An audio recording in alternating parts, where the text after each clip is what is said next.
for Sri Nitish Kumar Singh.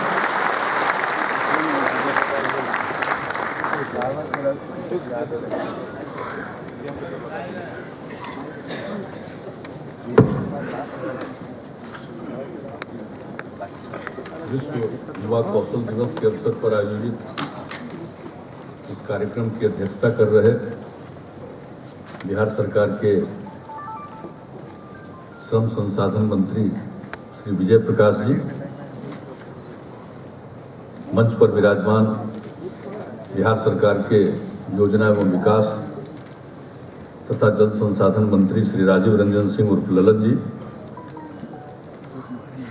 उद्योग तथा विज्ञान एवं प्रावैधिकी विभाग के मंत्री श्री जय कुमार सिंह जी, नगर विकास एवं आवास विभाग के मंत्री श्री महेश्वर हजारी जी, समाज कल्याण विभाग की मंत्री श्रीमती कुमारी मंजू वर्मा जी, बिहार सरकार के मुख्य सचिव श्री अंजनी कुमार सिंह जी, विकास आयुक्त सह अध्यक्ष बिहार कौशल विकास मिशन श्री शिशिर सिन्हा जी, श्रम संसाधन विभाग के प्रधान सचिव Shri Deepak Kumar Singh ji, Maharashtra knowledge corporation limited MKCL के मुख्य कार्यपालक पदाधिकारी श्री विवेक सावंत जी, प्रोजेक्ट लीडर श्री अनुपम नारखेड़े जी, नालंदा खुला विश्वविद्यालय के कुलपति श्री RK सिन्हा जी, जिनको हम बराबर डॉल्फिन सिन्हा कहते हैं, योजना एवं विकास विभाग के प्रधान सचिव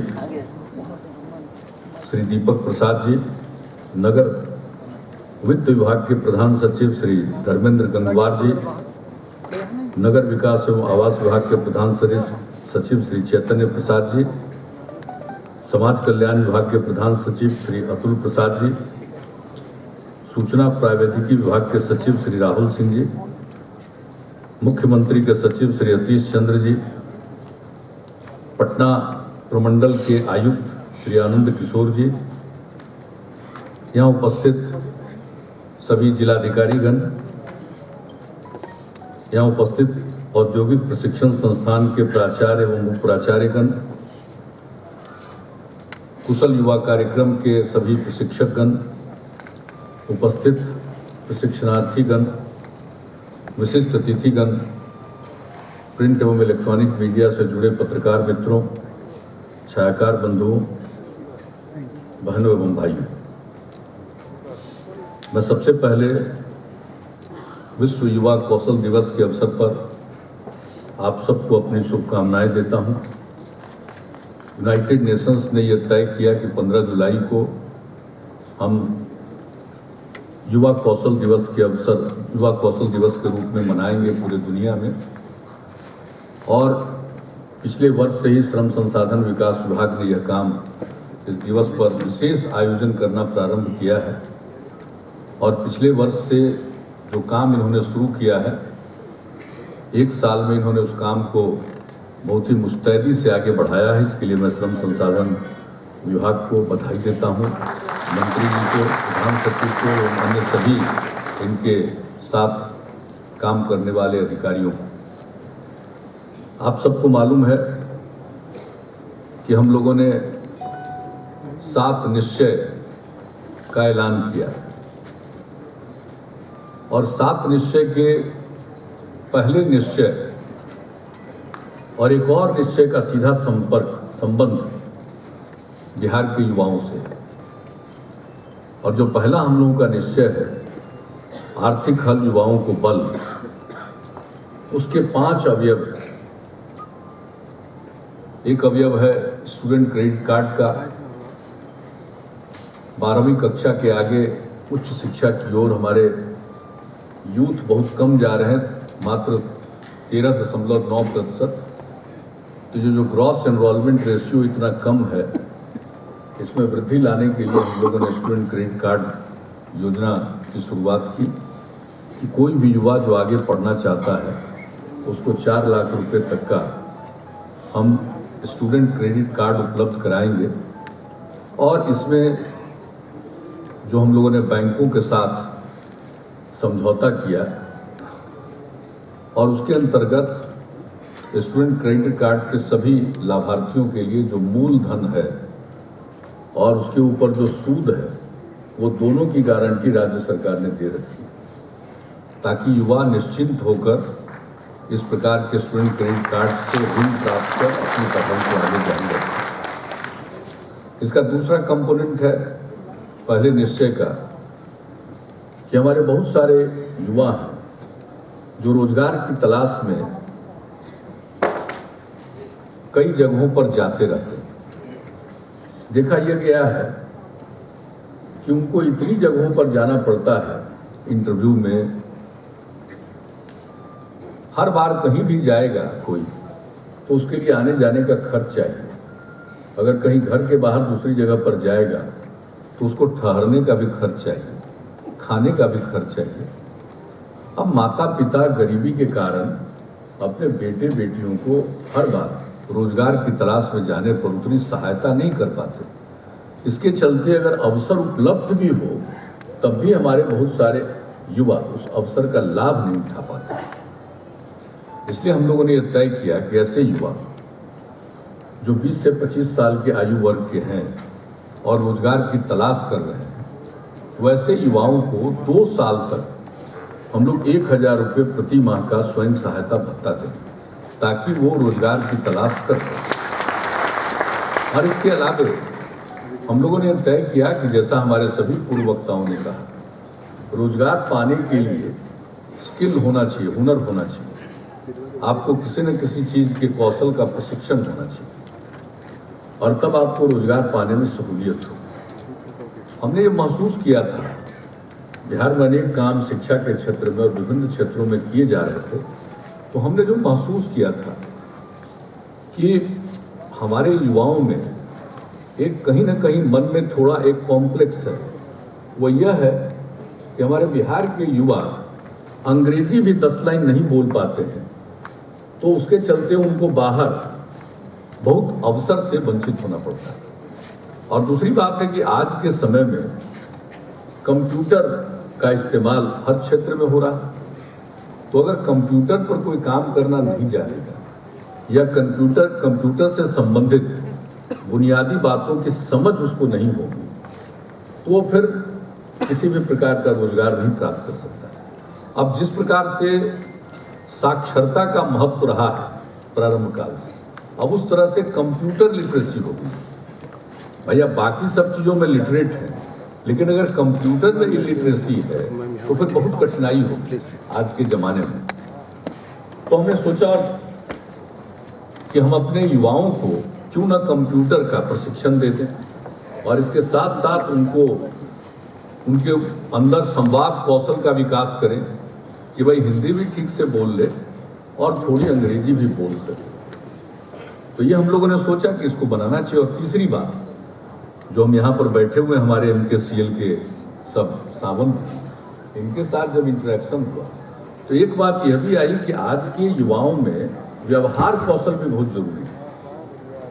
आप कहीं भी कोई काम की तलाश करेंगे, अगर आपका व्यवहार अच्छा रहेगा तो जहाँ आप गए हैं उसकी आपके प्रति एक संवेदना पैदा होगी। अब मान लीजिए कि कोई यूथ है कहीं जा रहा है, किसी से मदद मांगना है, अब वो अपना पॉकेट में दोनों हाथ डाल ले और किसी के सामने खड़ा होकर के कोई बात करेगा, सामने वाले को कहेगा, लगेगा कि लगता है कि इसको व्यवहार कैसा होना चाहिए इसकी समझ के बाहर कीजिए। मैंने एक उदाहरण दिया। और अगर कोई व्यक्ति जाए और किसी के सामने जिससे मिलना है, जिससे उसको कोई काम है, उसके साथ अगर विनम्रता से वो बात करेगा तो सामने वाले को पहले ही सहानुभूति उसके प्रति हो जाएगी। इसलिए व्यवहार कौशल भी बहुत जरूरी चीज।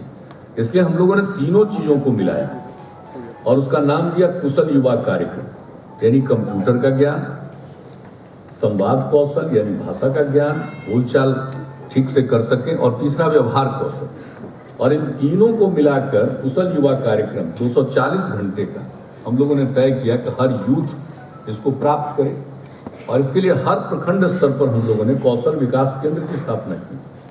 जहाँ भी प्रखंड कार्यालय है, कोशिश यही हुई कि उसी के साथ में पास में एक अलग केंद्र हम बना दें। और इसके अलावे जो लोग भी ट्रेनर्स हैं, ऐसे इंस्टीट्यूट हैं जो इस प्रकार की ट्रेनिंग दे सकते हैं उन लोगों का चयन किया गया है।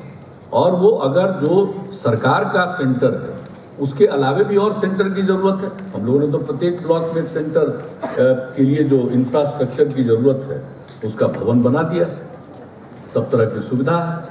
अब जो ट्रेनिंग एजेंसी है उसका काम है कि उसका इस्तेमाल करना चाहिए। और उसके अलावे भी अगर किसी ब्लॉक में और भी इस प्रकार के सेंटर की ज़रूरत हो तो वो अपनी तरफ से जो ट्रेनिंग एजेंसी है वो इसको कर सकती है। तो इन सब चीज़ों का प्रावधान किया गया। और मुझे खुशी है जब हम निश्चय यात्रा पर निकले तो हमने अपने 7 निश्चय के अंतर्गत जो काम शुरू हुए हैं उसका हमने निरीक्षण किया, ग्राउंड लेवल पर, जमीनी स्तर पर क्या हो रहा है। तो उसी सिलसिले में हम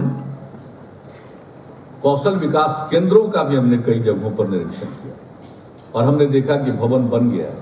और उस यात्रा के सिलसिले में ही एक जगह जिस दिन कौशल युवा को इस कार्यक्रम की शुरुआत हुई, कुशल युवा कार्यक्रम की, वहाँ पर भी हमको बैठकर देखने का अवसर मिला। और आधे घंटे 45 मिनट की ट्रेनिंग और जो तरीका है ट्रेनिंग देने का कंप्यूटर के जरिए, तो हमने पूछा वहाँ अच्छी खासी संख्या, मेरे हिसाब से 30 + 20 का बैच था और उसमें लड़के भी थे लड़कियां भी। हमने सबसे इंटरेक्ट किया कि आज ही शुरू हुआ है, आपको कैसा लगा ये जो ये तरीका है सिखाने का। उन लोगों ने कहा कि बहुत ही अच्छा, सब ने अप्रिशिएट किया। अभी शुरू ही हुआ था कार्यक्रम और कहा कि इससे हम लोग सब चीज़ सीख लेंगे।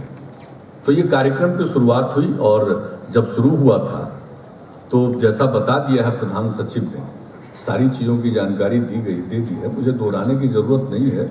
48 केंद्र में 1978 युवाओं का प्रशिक्षण प्रारंभ हुआ 15 दिसंबर से। लेकिन आज मुझे खुशी है कि अब जुलाई माह के बैच तक कुल लगभग 1,13,000 युवाओं का प्रशिक्षण हेतु नामांकन हो चुका है और लगभग 42,000 युवाओं ने प्रशिक्षण प्राप्त कर लिया। ये मामूली बात नहीं, 71,000 युवाओं का प्रशिक्षण जारी है और ये निरंतर चलने वाली प्रक्रिया है। 3 महीने के अंदर 240 घंटे में पूरी ट्रेनिंग। अगर संख्या ज़्यादा होगी तो एक ही सेंटर में कई बैचेज में लोगों को अलग अलग समय निर्धारित करके उसका प्रशिक्षण दिया जा सकता है। तो हम लोगों ने इस काम की शुरुआत की और सबसे बड़ी ज़रूरत है कि इन कामों का युवाओं के बीच में पूरे तौर पर प्रचार हो, लोग समझें। ये काम अभी शुरू हुआ और इसके लोगों तक पहुंचाने के लिए भी हम लोगों ने काफ़ी प्रयास किया। और आप जानते हैं कि जो हमारा पहला निश्चय है आर्थिक हल युवाओं का बल, जिसके 3 अवयव की हमने चर्चा की, उसके लिए DRCC की स्थापना की, district registration and counselling centre, जिला निबंधन सह परामर्श केंद्र प्रत्येक जिले में। और हम लोगों ने तय कर लिया था कि भाई हम इसका उद्घाटन बापू के जन्मदिन पर करेंगे, 2 अक्टूबर को करेंगे और 2 अक्टूबर तक पूरे स्टेट में हर जिले में तैयार हो गए। जिस जिले की जितनी आबादी है, युवाओं का जो प्रतिशत है उसके हिसाब से उसका साइज 2-3 प्रकार का है साइज है, कितने उसमें काउंटर्स होंगे। और कई हमने इन DRCC का भी निरीक्षण किया और बहुत ही अच्छे ढंग से चल रहा है। किसी को स्टूडेंट क्रेडिट कार्ड के लिए अपना एप्लीकेशन देना है, किसी को स्वयं सहायता भत्ता के लिए देना है, कोई कुशल युवा कार्यक्रम में नामांकन कराना चाहता है, उन सबों के लिए एक ही जगह व्यवस्था है। और जाकर देख लीजिए कितने लोगों के बैठने का इंतजाम है। उसके हर पहलू को पहले ही से एंटिसिपेट किया गया कि क्या क्या जरूरत होगी। अब चाहे पानी पड़े या धूप हो, किसी को कोई परेशानी नहीं, या जाड़े का मौसम हो, लोग आराम से बैठते और हमने देखा।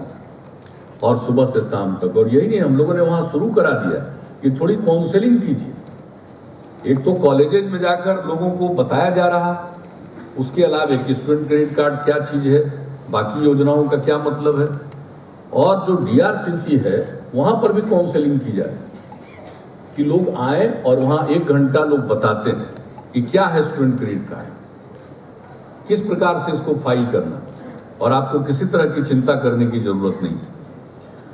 तो मुझे खुशी है। और उसके अलावा भी और जो हमारे पहले निश्चय के 2 अवयव हैं उस पर भी काम हो रहा है। जो हमारा मुफ्त में वाईफाई की कनेक्टिविटी की बात है, सरकारी कॉलेजों में और विश्वविद्यालयों में ये काम भी किया जा रहा है।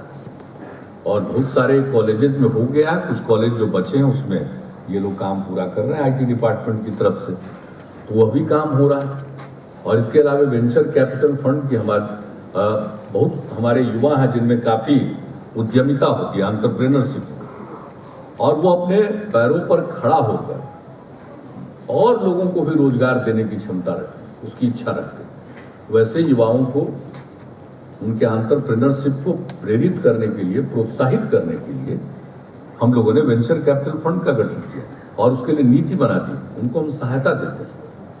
पहले सिलेक्शन हुआ, इंक्यूबेशन, और उसके बाद अगर वो काम शुरू करेंगे तो उनको उसके लिए सहायता राशि। तो इस प्रकार से युवाओं का विकास हो। और यही नहीं, हमारे बहुत सारे यूथ, हमारे यहाँ इंस्टीट्यूशंस की कमी थी, हमने तो काफ़ी इंस्टीट्यूशन स्थापित करने की कोशिश इस बिहार में की है। IIT बनाने के लिए कितना अथक परिश्रम किया, IIT पटना बन गया। बिहार और झारखंड एक था तो BIT नसरा था। आते ही आते सबसे पहला काम BIT नसरा की एक शाखा यहाँ बननी थी। राज्य सरकार ने जमीन दी, उसको मकान बनाने के लिए पैसा दिया कि भाई यहाँ पर चलाइए, और कितना बढ़िया ढंग से एयरपोर्ट के बगल में वो चल रहा है। उन लोगों ने कहा था शुरू में, जैसे ही हम आए थे 2005 के नवंबर में, तो उसके बाद मालूम हुआ और कहा कि एक द्वंद्व चल रहा है कि भाई ये सरकार का पैसा है, मकान कौन बनाएगा? बिहार सरकार का PWD भवन निर्माण विभाग बनाएगा, और वो कह रहा था कि हमको दे दीजिए, हम बना लेंगे। तो हमने कहा भाई ये बना लेंगे, जब इनको ही, इनके लिए ही हम बना रहे हैं, इनको दीजिए। और हमने बुलाया, कहा कि भाई आपको ये अधिकार हम लोग दे देंगे, पैसा दे ही रहे। अगर आप 2006 के पहले, 2006 से ही आप अपने बिल्डिंग में ही पहले बैच की पढ़ाई शुरू करें, तो थोड़ा देर उनको संकोच हुआ था, जो इसके वाइस चांसलर और दूसरे लोग आए हुए थे, लेकिन तुरंत उन्होंने स्वीकार किया कि नहीं ठीक। और साहब वो बना, और अक्टूबर से पहला बैच 2006 से ही शुरू हो गया। और आज देखिए अपना पूरा भवन बनके तैयार है, कितने बैच निकल गए, कोई देखता नहीं। आप लोग में दिलचस्पी और चीजों में रहती है, इन बुनियादी चीजों में कुछ दिलचस्पी रखा करें। किस तरह से IIT बना, सब बात अब हम ही कहेंगे। कितना इसके लिए परिश्रम करना पड़ा था IIT के लिए। और IIT के लिए जब हमने पटना के पॉलिटेक्निक के लिए नया बिल्डिंग बना था, और IIT को शुरू करने के लिए हमने वो बिल्डिंग दिया, और जितने नए IIT देश में खुल रहे थे, सब ने कहा कि इससे ज्यादा इंतजाम की है कहीं भी नहीं है, देश के किसी भी प्रांत में नहीं। और 500 एकड़ जमीन एक्वायर कर दे दिया, वहां भी उनका बिल्डिंग बन गया, और अब तो वहां ट्रांसफर शिफ्ट भी कर गए। तो किस तरह से इंस्टीट्यूशंस को एस्टैब्लिश करने के लिए इस बिहार में काम हुआ, ये तो हमने BIT नसरा के पटना ब्रांच की बात हमने कही, और IIT की बात कही। किस तरह से चाणक्य विधि विश्वविद्यालय की स्थापना हुई, चंद्रगुप्त इंस्टीट्यूट ऑफ मैनेजमेंट की स्थापना हुई, किस तरह से निफ्ट को, national institute of fashion technology को स्थापित करने के लिए, अरे उसका सब खर्चा राज्य सरकार ने दिया हुआ, एक एक पाई राज्य सरकार का, सिर्फ केंद्र सरकार चलाती। और ये सब शर्त मंजूर करके उस समय के जो भी मंत्री थे, तो यहां निफ्ट भी बन गए।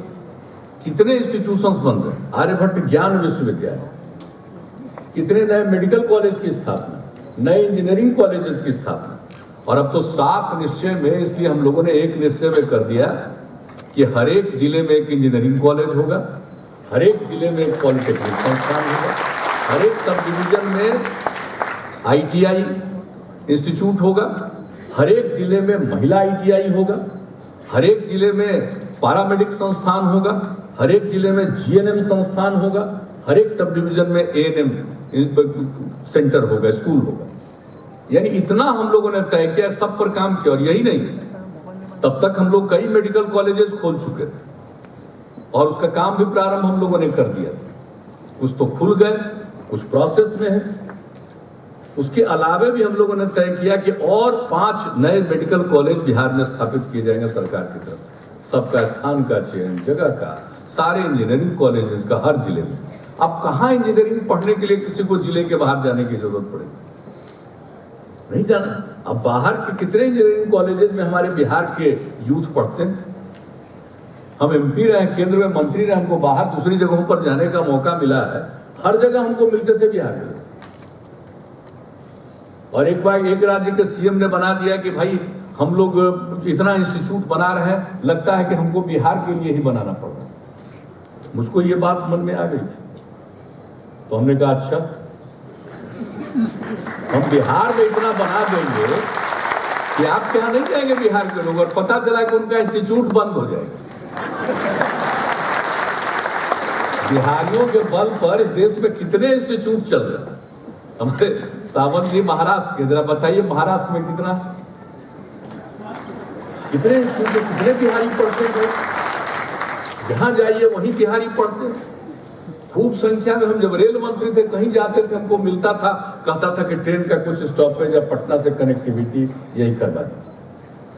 इतने लड़के बाहर के और लड़कियां जो मूल बिहार के मूल निवासी, वो सब बाहर पढ़ रहे हैं। इसलिए हमको लगा कि भाई कम से कम लोग बाहर जाने को मजबूर हैं। इसलिए हमने इतने संस्थान, और ये भी हमारे 7 निश्चय का एक निश्चय है। तो इन दोनों निश्चय का संबंध हमारे युवाओं के भविष्य के साथ जुड़ा हुआ है। पूरी प्रतिबद्धता के साथ हम लोग काम करें। और आज मुझे खुशी है कि विश्व स्तर पर युवा कौशल दिवस मनाया जाए। तो हमारे यहाँ तो युवाओं की कोई कमी नहीं है, सबसे अधिक युवा। यूं तो अपने देश में युवा आबादी सर्वाधिक है दुनिया भर के अन्य देशों के मुकाबले में। और अगर अपने देश में देखिएगा तो अपने राज्य में, बिहार में युवाओं की आबादी सर्वाधिक है। तो हमारी पूंजी तो हमारा यूथ, हमारे लोग। बिहार का विकास तभी संभव है जब हमारे युवाओं का विकास हो। और युवाओं के विकास के लिए सिर्फ बोलने से तो काम नहीं चलेगा। उसके लिए इंस्टीट्यूशंस स्थापित करने होते हैं, उसके लिए अन्य काम करने पड़ते हैं। और हम सब लोगों को मालूम है कि हमारे यहाँ गरीबी का दंश लोग झेलते हैं। क्या हालत थी पहले। लड़कियां तो 5वीं क्लास के बाद भी नहीं जाती थी। लोगों के पास इतना पैसा नहीं था कि 6ठे क्लास में जाने पर लड़कियों की जो उम्र हो जाती है, उसके पहनने के लिए ठीक ठाक ढंग का जो वस्त्र चाहिए। कई अभिभावक थे, माता पिता थे, जो अपनी बेटियों के लिए वो इंतजाम नहीं कर सकते थे, तो स्कूल भेजना बंद कर देते थे। घर के आंगन में, बगल में ऐसे ही बच्चियां खेलती रहती थी। तो हम लोगों ने जब ये स्कीम की शुरुआत की थी, मिडिल स्कूल में पढ़ने के लिए लड़कियों को प्रोत्साहित करने के लिए, बालिका पोशाक योजना, तो क्या स्थिति हुई। आज गांव में जाइए तो देखिएगा कि जो लड़कियों को पोशाक मिला है, खास करके गरीब परिवार की लड़कियों को, और अब तो कई साल बीती है और अब तो हमने पोशाक योजना को और एक्सपेंड कर दिया,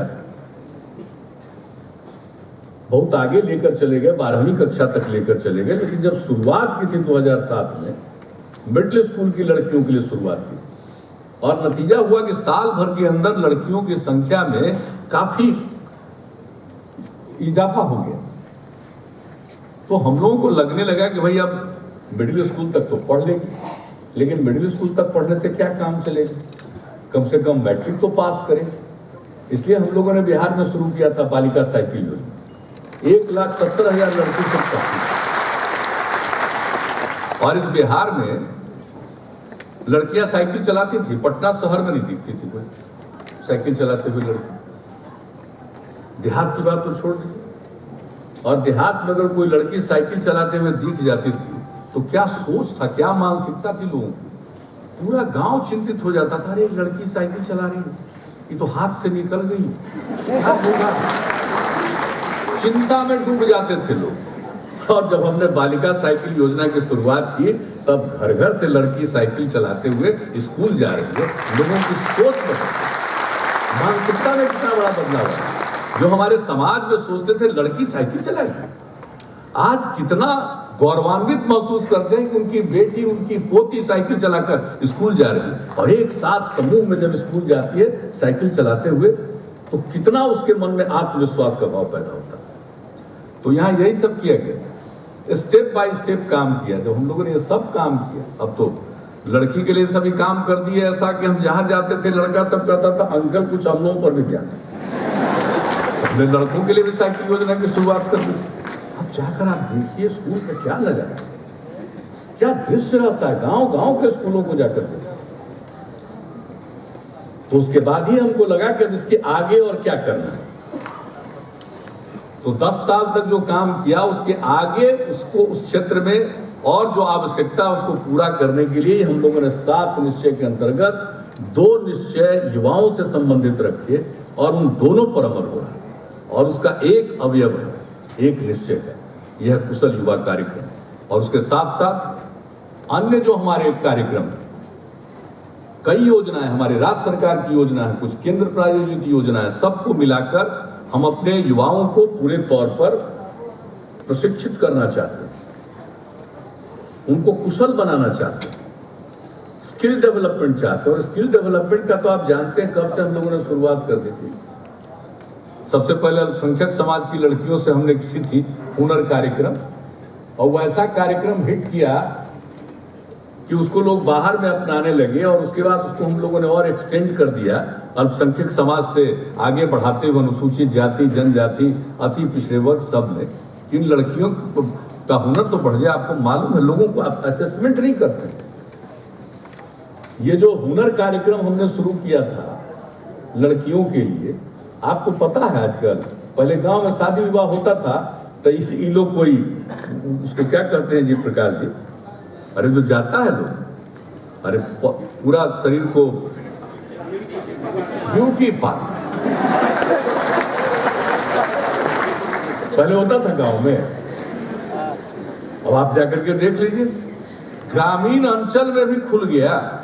अब शादी विवाह के पहले लोग जाता अपने को सजाने संवारने, तो काम मिल लगे।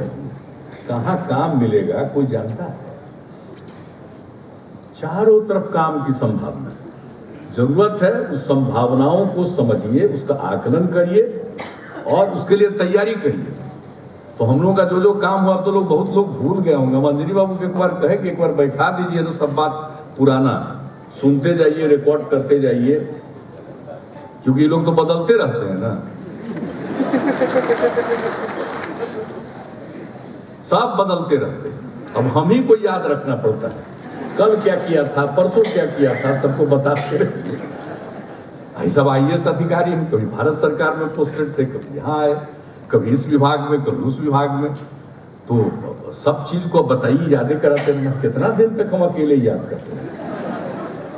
इसलिए सब लोग स्किल्ड हो जाइए कि हमको किसी को याद कराने की जरूरत न पड़े।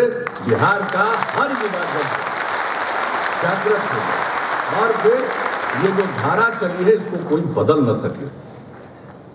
तो बिहार में तो दम है, हमारे बिहार के लोग मेहनती हैं और हमारे युवा मेधावी। देश में ऐसी कौन सी परीक्षा होती है, चाहे वो नौकरी के लिए हो या बड़े इंस्टीट्यूशंस में नाम लिखाने के लिए, एडमिशन के लिए, सबसे बड़ी संख्या में बिहार के हमारे युवा पास करते हैं। तो मेरी बिहारियों में दम, बिहारियों के बिना तो कई राज्य का काम नहीं चलेगा भाई। दिल्ली में अगर बिहारी लोग सोच ले कि आज हम काम नहीं करेंगे, थम जाएगा भैया दिल्ली। आप जानते, पंजाब वगैरह का क्या हाल है, एग्रीकल्चर वगैरह सब डिपेंडेंट किस पर है? आप जरा सोच ले, बिहारियों में दम हो, सिर्फ बिहार चला रहा है। देश के न जाने कितने हिस्सों को बिहार के लोग चला रही है, तो है बिहारियों की ताकत। और अगर हम अपने युवाओं को प्रशिक्षित कर देंगे तो आज जितनी उनकी आमदनी है उससे कई गुना ज्यादा आमदनी बढ़ेगी, और कई गुना ज्यादा आमदनी बढ़ेगी तो बिहार विकास करेगा और देश के विकास में योगदान करेगा। तो हमारा जो भी नजरिया है वो न सिर्फ बिहार के लिए है बल्कि पूरे देश के विकास में योगदान देने के लिए। हम कभी देश के विकास को खींचे नहीं बल्कि देश के विकास में अपना योगदान दें, यही हमारा निश्चय है। और इसी के अंतर्गत ये सारी योजनाएं चलती है। तो विश्व युवा कौशल दिवस के अवसर पर आप सबको शुभकामनाएं, और श्रम संसाधन विभाग अपना काम इसी मुस्तैदी के साथ करता रहे ताकि हमारे लाखों युवा कुशल बन जाएं और बेहतर रोजगार पा सकें। इन्हीं शब्दों के साथ आप सबको बहुत बहुत धन्यवाद।